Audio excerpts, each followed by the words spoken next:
भद्रक जिला तिहिडी ब्लॉक कचक पंचायत नंदपुर बाजार मुसलमान बस्तीर आज तकियाबिल स्थित हजरत सैयद साहब बुढ़े पीर बाबा 93तम वार्षिक उत्सव पालित हो जाइछि। ए उत्सव को अचक सरपंच प्रेमलता विश्वाल फिता काटी उद्घाटन करथिले। प्रतिवर्ष पड़ी चैत मास जनवरी 30 तारिख गुरुवार एक दिन धरी बाबा पीठरे वार्षिक उत्सव पालित होइଥାଏ। तत्सहित सुदूर बाहर राज्य को कव्वाली कलाकार को अणाई कव्वाली परिवेशन कराइछि।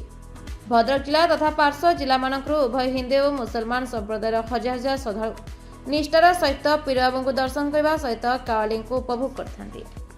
बाबा उत्सव पालन होता बेले उत्सव दिन में गोशाल कोरान पाठ मिलाद शरीफ आदि कार्यक्रम अनुष्ठित होता।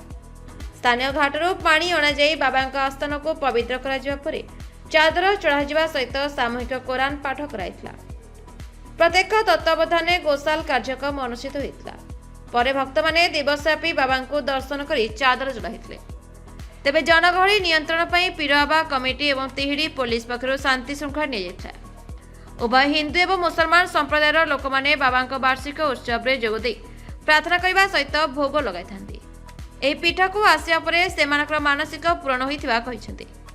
बाबा प्रति मन में दृढ़ विश्वास थियारु प्रत्येक वर्ष उत्सव पालन पर भक्त माने एठाकू दौड़ी आसी। बाबा बुढ़े पीरपीठ परिचालना कमिटी सभापति समृद्धिन साहा, संपर्क मुना साहा, गाँ सदार एसके वाहिद, जुलू साहा, राजीव साहा, कासिम समेत शेख प्रमुख उत्सव परिचालन में सहयोग करते। परिचय देवे मना एसके वाहिद पोस्ट अनंतपुर। हाँ आज जो जिला भद्रक इतिहास आम आज 93 वर्ष है पालन कर जेहेतु आम से बाबा जो स्थान अच्छी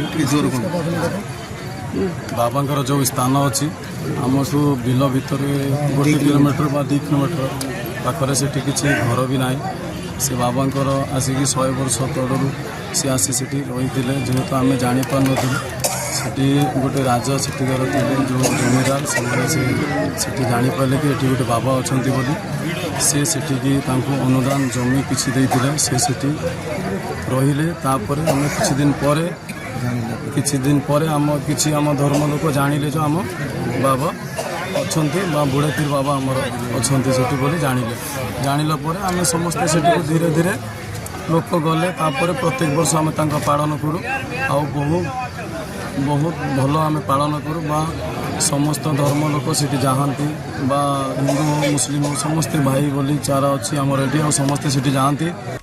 भद्रक जिला Subrajit Pal report the Republic Odisha 24 news.